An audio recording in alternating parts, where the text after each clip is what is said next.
Welcome to another Fireside Chat. Today we're going to be talking about trust, truth, and wanting to believe and the entrapments of this. I've been looking up just people put blind trust in people of senior positions or doctors or politicians and things like that. And in my understanding, there's a vast difference potentially between intelligence and wisdom. I've known a lot of people that are absolute brainwaves, super intelligent, that have little common sense. Yep. And just absolutely out there and great guys or great people. That's for sure. They're not, I'd class them as crazy in a way, but they just need mental stimulation and they're willing to do almost anything to gain that sometimes. Where wisdom, and it's like they always have to be on the go, and where wisdom can be different, that's the ultimate common sense from my perception, where you can be both, of course, but wisdom is the sense of being settled within, not settling for something that's not of something average, just settling for this or settling for that. It's being settled within self. I remember I used to have an issue with being settled. I feared the word, and I used to think it was just settling for something subpar, and it's got nothing to do with that. It's more, for me, it's all about being settled within, being peaceful. Going through ads, you can look up ads on in Google, and just for smoking, for example. So if we blindly trust doctors, and doctors offering advice, and I'm not a doctor, of course, I'm just thinking, see if any advice sits with you. Like even anything where the jab, for example, people just blindly trusting, and you've got alternate doctors, you've got many different types of doctors. So you look at where they stand, you look at if it sits with you, so be it, but don't just blindly believe. Do some research, check. Like I was talking to a friend of mine yesterday that said, one doctor said, "Oh, do this procedure," and then he saw another doctor said, "No, you don't need that. It's superseded. There's another way now that's better. You don't have to go through this regarding operation." So it's lucky that he had a second doctor, because he said that there's a far safer way to treat the condition that he had. So obviously not everything's tarred with the same brush, but where it comes to, back to looking on Google, this is regarding smoking. So this is an ad from the 1930s. And we like to think that, the good old days, there's traditionalists, like people weren't so, I guess, set in their ways, common sense. There seemed to be more common sense. Would you agree, Linda? More common sense years ago, potentially. I think there was more common sense in some instances because people weren't so controlled by the media. Everything. Yeah, they had to use their common sense because, like, the way things are now, it appears to me the governments in America and everywhere that they want it. Oh, you can't decide. You don't know. Let us decide for you. Let us guide you. You know. So it's like a meme you sent me on 300, the movie 300. Said, "Oh, you can have your freedom. Just take a knee. Just kneel." And had the king of the Gerard Butler, the king. He said, "I think we're going to have a problem." And whether he said that, but that was basically it anyway. And it's like, yeah, I'll just, if I can be free if I serve. It's like, well, that's not freedom. Like, and so I just feel now it's people's freedoms taken away, and they're told they have their freedom and will never go back to freedom. But if you do this, we'll give you some freedom. It's just crazy. The whole thing gets under my skin in a way. It's like, I just had another meme that says the same thing. It says if you need a pass to prove that you are free, then you're not. Exactly. So that just in itself shows that you are not free, because to be free, you shouldn't have to show any pass to any authority. Yeah, exactly right. It's so for people to think that we should be more free today than we've ever been. We should be, and obviously it goes in cycles, like with the war and certain things and the Holocaust, and but we should ultimately be sort of slowly bringing our heads more above water. We shouldn't be in times where there's more restrictions than ever. And there's evidence on both sides. I'm not the expert, but there are evidence on both sides, and you've got to ultimately look at both, and people can choose to believe what they want to believe. But there's an ad from the 1930s, back to the ad. It said 20,000, and you can look all this up, 20,679 physicians say Luckies are less irritating. It's toasted your throat protection against irritation, against cough. So this is smoking ads. So it's Crazy. there's the top 10 like smoking ads back in the day. An ad for the tobacco ad for the 1940s. Viceroy's filter the smoke. As your dentist, I would recommend Viceroy's. So you go, well, no, the doctors can't be, and the doctors today, obviously, they're not the same doctors, obviously, but it shows that the influence that the media or the companies can have over the doctors hasn't changed. It's not as if it's like, oh yeah, no, I'd never do that. No, there's more money to be thrown around. There's more, they had less media back in the day. Mm-hmm. So probably, no doubt, I believe it's worse today than it's ever been. There's another ad from Camel ad from 1946 that said not one single case of throat irritation due to smoking Camels. So it says start your own 30-day Camel mildness test today. It's disgusting. They even had that promoted for pregnancy, during pregnancy. I know. And another one, an ad from the 1950s, now 10 months scientific evidence for Chesterfield. Much milder. Chesterfield is best for you. So it's just, here we go. Another one, early 1900s asthma cigarette ad. Dr. Batty's for your health asthma cigarettes. Says effectively treats asthma, hay fever, foul breath, all diseases of the throat, head colds, canker sores, bronchial irritations. Not recommended for children under 6. So it's insane. And I'm pretty sure, I remember seeing, I couldn't find it, I was looking for it, but I believe that they had a program, like a campaign, to promote cow's milk over breast milk. So how do we trust? So we just, how much time has to pass? What, 1 year, a week, 10 years before we forget the past? And go, that this would never happen. The governments wouldn't lie. There wouldn't be, we can trust the media, we can trust this and that. Like, it's crazy. That's the thing, though. They keep throwing all these other distractions. Like, you can almost guarantee every time they come up with something that's revealed, there's something else that happens that kind of takes over and distracts us from it. So our attention spans have gotten shorter and shorter and shorter. 100% and 100%. And there's another one here to say 1920s health cigar. Why physicians call our new brand a health cigar. It's insane. So the trouble is, though, it's like they trigger people, like they try and get people going backwards from, if they can get people triggered emotionally, then the reasoning mind goes out the window. And what does the mind do? If the mind tells you it knows the answers, and everything that people promote is not going, like, they don't promote going to the heart. They might talk about it, but they might give you a view of it. It's like over there is where you want to go, but they don't tell you how to get there. They can't show you how to get to that place, to that beautiful place that they say is heart. They just say it's the car, it's the job, it's the house, it's this, it's that. And the social media does exactly what the mind does within people. The mind will say, I know the way, or I'll do this, or I'll, because people think, okay, the mind has the answers. It can give us the directives, it can help pull you out of the emotions. It can steer the way and that sort of thing. And they bind the mind and the emotions together, is my feeling. And then the media does exactly the same. And with the governments, it's like, oh no, it's someone else's fault. It's this person's fault. We're restricting you. It's because of this we're restricting you. The mind will say, on the way to, let's say you want to awaken or want spiritual growth, oh yeah, I know the way. Then something will happen. Oh no, this person got in the way. Oh, it's something else happened. It's this person's fault. It's that person's fault. It's this situation's fault. I don't have this, or I don't have that. It's always finding excuses why it can't make the journey.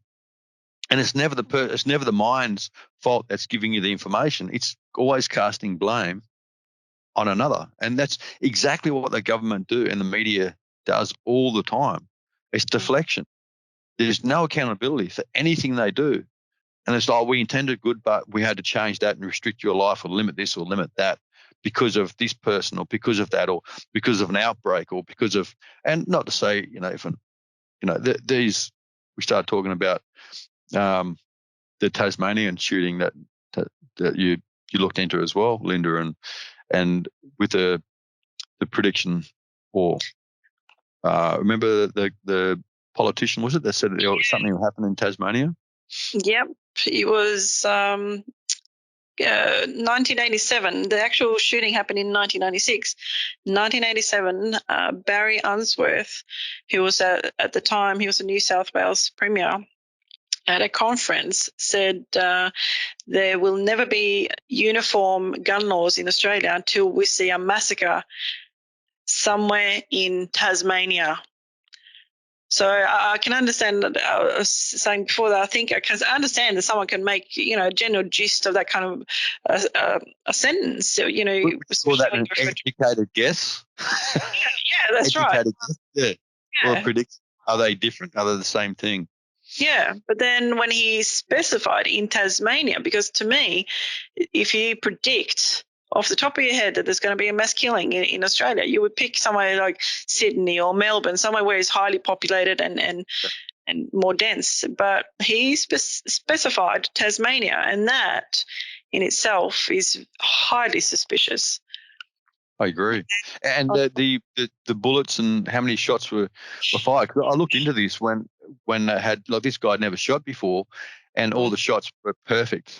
And just like shooting from the hip. Is that right? Yeah. What was? Well, the statistics was it was 64 bullets, killed 35 and wounded 22, and he also crippled two cars. The first 19 people died of single bullet to the head, all fired in less than 20 seconds. And he was described as awesome display of marksmanship from the right hip as a fast-moving combat shooter. Now, Martin Bryant, who was accused of all this, who's now serving 35 life sentences, was an intellectually impaired man with no shooting or military experience at all, ever. He never handled a gun previous to this. Yet he's supposed to have done this. It's called an awesome display of marksmanship. So that in itself, I think, just shows that If you saw that, yeah, it's insane. Sorry, yeah, but like if you saw that in a movie, and you go, no, this doesn't happen. Like, that's ridiculous. Like, who could write such a thing? Like, whereas if that's believable, and to say that, to even consider that happening like that in real life, I've looked into things like this too, and I've heard people say, there's another shooter, there's other shooters or snipers or certain things. Anyway, who's to say? But the whole thing seems insane to me. There's so many things, that for agendas, like the governments will push what they want, one, and if you get in the way, you're cannon fodder. It's insane. That's right. But even the government in itself, like specifically the Australian government lately, we've had 4 PMs deposed by their own party since 2010 and replaced by people that were not elected by, the Australian people. We became the absolute laughing stock of the world. So the disloyalty within the government is completely on display. How are we supposed to trust that as a people? Yeah, exactly. And I think this is, I think, part of the trap, like where some people like to potentially bury their head in the sand, and we're sort of to some degree considered conspiracy theorists in a way where, like everyone has the potential. Well, by far, most people have the potential for goodness and honor and integrity, and I think some people are too far gone. But I feel that you can look, like, how many people are in relationships or enter into relationships, and it's like, I'll just look at good in people, and then they get taken advantage of. There's no point in. It's great to look, and I like to feel that I look at for the good in people, but I may see, and I do look for potentially in others when I communicate with them, but and I try and nurture that aspect as best I can, but I don't blindly believe that they have, necessarily have access to that. And you can tell straight away if you're astute. You can tell if people are fearful or if they're angry. You can tell if there's a wall up. So before you jump to conclusions and look to see, good in others, and then act and come from that place, look at how they are. And if they're suffering or there's some pain, or if they're sort of irritable, then they're not accessing that place at that time. And not to say that they don't have goodness, but the first thing to do is nurture on some level, offer a sense of understanding. This is if you're connecting with someone that you need to connect with or you're willing to connect with. Nurture them by seeing how they're feeling rather than just show them everything and be vulnerable to someone. You have to slowly let your walls down. And you can nurture someone without being vulnerable. And I feel that being vulnerable to someone straight off the bat and hoping that they'll see you. If they're not clearing themselves or they're suffering, there's mind chatter or there's distractions or there's emotional responses or reactions or anything like that, then you're setting yourself up for failure to some degree, because these people, if you're suffering, well, a lot of people, if they're suffering, they feel like they're lacking in something or they deserve more, or if they're not in touch with their heart at that time, then they won't consider your heart in their actions. They'll just potentially take, and then they think they deserve what they get, or they can't if they're not centered within themselves and they take advantage of you because you're allowing it. People can only really take advantage of me if I allow it, and if I'm not sort of aware of what's going on. So if I allow someone to take advantage of me, then on some level they'll feel guilty and they'll feel bad, and that will set up the cycle where it's like the push-pull. They'll take too much, then they'll try and offer something back, and then they feel guilty, and then that they have a sense of self-loathing, which buries them into that pattern again with the next person, and that's where self-sabotage comes in. So there's a trap here. So it's great to see, and like with government, it's great to think, I hope they're good, and I hope they make policies that improve things, but there's no point in burying our head in the sand in relationships with government. We'd have to look at what they're actually doing and the choices they're making, and hope for the best, plan for the worst. And I feel I'd rather know, even if they're dark or pretty bad decisions, I'd rather know what they are and why and what they're thinking, than just hope that the decisions made for me are for my benefit. Because I've said the saying before, and it's been said, and obviously this didn't start with me, but any man can excel under duress. But if you want to see a true person's character, give them power. And most people, when they have power, they don't give it up. They just want more. That's the entrapment of power. And I can't imagine these governments or any government giving it up, or the corporations giving it up. They just want more. And that they just embed themselves like a parasite more into everything. So then it's like in the movie Alien, the more you try and remove it, it'll just burn you and it'll destroy you. If you try and remove it, you've got to slowly try and pry these deep-bedded parasite out of your psyche at the very least, Nice comparison. Yeah, I know. That's what it feels like to me. It's just anyway. So yeah, there's no point in hoping for the best. We have to make choices, and no one knows me or my body, or actually, more than, well, I was going to say more than no one knows my body more than I do, but I'm sure some physicians may do. But I know how I feel. I know if I eat something that doesn't suit me, then I can tell. That I'm attuned to my own body, my own psyche, my own being as best I can. And if you hand that on a platter to someone else, then you just lose touch with yourself. And in my experience, the more you lose touch and the less you listen to yourself, your inner self, the more you lose yourself. And you just get more disconnected. And that's a place where more suffering endures from that. And spirituality is about becoming aware and getting your freedom back. And I feel on the external side of things, or in this realm, it's being attacked. Mm-hmm. So I feel, forget what everything we're told, as in, I just feel there's blackmail everywhere. There's conditions everywhere, and it's just I'm well aware people are making choices for their livelihood and for their families, to protect their families and everything. But if you feel you must go along to some degree, I'm all for choice. If you feel like you must go along, don't submit in all areas. Just stay strong where you can, stand tall where you can.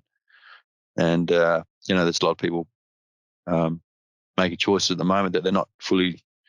Yeah, they feel they have no choice. So it doesn't mean you have to submit in all areas. Just stand in every area. Stand as strong, as tall as you can. Stand as best you can. Is my advice. You don't have to hand everything over. I think as a society as well, and on a personal level as well, people need to remember that you are responsible for you. And I think that's where you can see there's so many parts of our society now. It's no, everyone's got to be responsible for everyone, and it can't function like that. You are solely responsible for you, and everyone else is individually responsible for themselves. You cannot make other people responsible how you feel. You cannot make other people responsible for what you're going to eat or put in your body. It's up to you. And I think that's something we need to get back to. It's not the government's decision. It's not your friend's decision. It's not your mum's decision. It's essentially your decision, what you do for you. This has been absolutely, this area's been attacked a lot since Trump got in. Ultimately, I'm not saying it's Trump's fault. It's the media's fault. It's everyone. It's just the powers that be that's controlling everything. It's just people are more triggered today than ever. We've spoken about this before. And yeah, there's only one way. There's only one road to freedom, and that's through accountability of self. That is it. We might not like to hear that, because it's hard to be accountable for yourself, and it's scary. But there is no other way. And if by all means, if you want to find another way, good luck. Try as best you can, and see if it works. I guarantee you will not. But sometimes you have to try all the other ways first, and maybe you get those around you. Maybe you can control them enough to live how you want them to live, and everyone's walking on eggshells around you and living your way. Just see if you're able to do that, see if it works. You'll be more miserable than ever, because no one wants to live in a society where everyone's conforming to yourself. Like, I remember at times when I've gone through suffering in relationships, I'd like someone that's, that doesn't challenge me so much. And you get bored. It doesn't last at all, when you're young and silly. So you have all these ideas of what you'd like. You get a chance to experience these situations, and nothing can fulfill it, in my experience. And with me playing rugby league and doing the things I was doing and trying to feel whole, trying to feel like a man. Well, it's not even about feeling like a man at that time. I thought I'm not a whole man, but you never really are a whole man or a whole woman. You can just be balanced with both. So that hole that I felt within myself was lacking understanding within me, and lacking connection with myself, which is more the feminine aspect. Yep. So I was never going to complete myself as a man, but I felt far more complete as a woman. No, I'm joking. When I balanced the feminine and the masculine aspect within me, only then did I feel sort of more whole and complete and content within myself. And content isn't I'm just content. It's like, content is peaceful. It's meaningful. You feel whole on a new level. And joy, you feel happiness. Yeah. And meaning. You just feel a sense of balance, that you're not constantly yearning or seeking something outside of yourself. And you're not triggered. People say all the time that they say they're happy, but then they're triggered every 5 minutes or so. And if you're really happy and content and at peace, then why are you being triggered? Well, this is the thing. Do you know, like, what's the most important aspect to not being triggered? Is being actually surrendered. Mm. And the great misconception is being surrendered. Surrendered is not trying to control everyone around me. It's not trying to go, oh, I've given them this information, and you're tensing up until you know that they can utilize the information you've offered or the advice you've offered or whatever it is, or whatever you've overlaid upon their opinion potentially. So people are walking around hoping that other people are taking on board potentially or changing their ways based on their understanding or misunderstanding because they're unhappy within themselves, trying to control those around them. And you're holding on to the idea or the possibility of them conforming so you're happy. That is a fragile way to live. And it's a complex thing to understand. We're looking for the good in others and nurturing or supporting. You're offering them, and the way I see it, the most important way is offer someone it's like an appetizer. You offer them a little bit so that they nibble on what you've got to say, and then they're hungry for more. And if it doesn't suit their palate and they're not ready for what you've offered, then they don't come back. You don't try and force feed. I feel less is more. And if you can offer them an appetizer and they keep coming back, you never fully fill their stomach, and they're feeding themselves and digesting the information or the food, and that develops a sense of hunger. But if you force feed someone with food, they're full and you just want to eat more, show it in there, come on. It's like, no, I'm going to be sick. And then you become repulsive. They want to repel what you have to offer because they can't take it. Yeah. So I feel it's important. I feel the best way to impact others, in my experience, is to offer appetizers, offer something in a way that they like, or a way that they can digest. And how do you discover that? Well, by listening to them, get a sense of how they're feeling, where they stand in themselves. And how do you get a sense of that? Well, get a sense of how you feel and how you stand in yourself. So it all reflects on how you are within yourself. So this is the great balance. And you think, and someone might think, well, that's a really hard thing to do or to get in touch with. Well, it can be, but you have to start from the inside and work your way out. You can't start from the outward. You can't create change around you, and then when that change around you happens, then that changes the inner you. It can never be like that. That doesn't make sense. It has to be.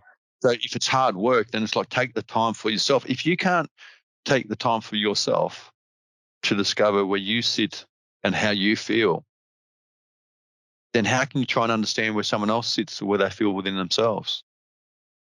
And it has to, that's the thing. If you can't take time for you, you're not going to really take the time for others. And if you do take time for others, let's say for a relationship where you won't do that for yourself, then you're projecting onto that other person what you think and what you want. And there's a certain sense of neediness from the other person because you're looking for something that you don't feel you have or that you're not connected with within you. And then that can push them away because neediness is repelling. It's not attractive by any means in my books, in my experience. Some people might like it. I don't. Nope. And I don't know anyone that has. So, it's different from someone needing, they really want me. They really want to be with me. It's different. Like that might feel nice to some degree, but it definitely won't sustain you. And in the end, it's like, give me some space, Definitely. And so it's about that balance, overall balance anyway. And we need to be prepared to see and trust ourselves going forward. And like I said, it's hard if we have to make decisions that some around us force us to make. But you stand tall and you take a stand where you can. You don't have to. It's not all or nothing. And if you feel compromised in any way with anything, it doesn't mean you have to compromise everything. So I feel that's the only thing that you really have is your essence within yourself. The rest is fleeting. Yeah. And that's your intuition, that's your heart, that's everything that you attribute meaning to. So if you lose all meaning, you lose all hope. So I feel it's worth fighting for a sense of hope, a sense of meaning, a sense of peace, fulfillment, and never give in. We're meant to be fighters. It's the challenges that make us strong. They shouldn't break us. we're stronger than we could possibly imagine. We need to consider possibilities, fight where we can, discover what we feel we need, what we want, what resonates with us. There's a lot of things here, but get in touch with how we feel, and we need to stop, or try as best we can to stop projecting what we'd like. It's different from putting out there what we'd like. You can, whether it's a job, you can visualizing certain success or certain contexts or relationships different from projecting onto others, projecting what you want, because then you're overlaying something onto something else that doesn't fit. It's different from visualizing what you would like ultimately in my books. So they're not to be confused. So I think trust has to be earned, and whether it's a doctor or wherever it is, if it doesn't sit with you, get a second opinion. Look at other alternatives. I'm not saying don't see a doctor at all. I'm not saying there's no place for them. I'm just saying that over the years, and I've done some research on this, because I remember reading about what doctors or what governments or what people have said over the years, and people just forget. It's like, well, why trust them now when they've been untrustworthy a lot, and it's easy to find in ways where you think, well, that's very, very unlikely, and maybe some of these things are true, but when it comes to smoking, doctors were paid off. That's a fact, obviously, because now we know that smoking's not good, and obviously there was a different agenda before. Like, I'm not saying don't trust doctors. I'm just saying some doctors can potentially be paid off, as can governments.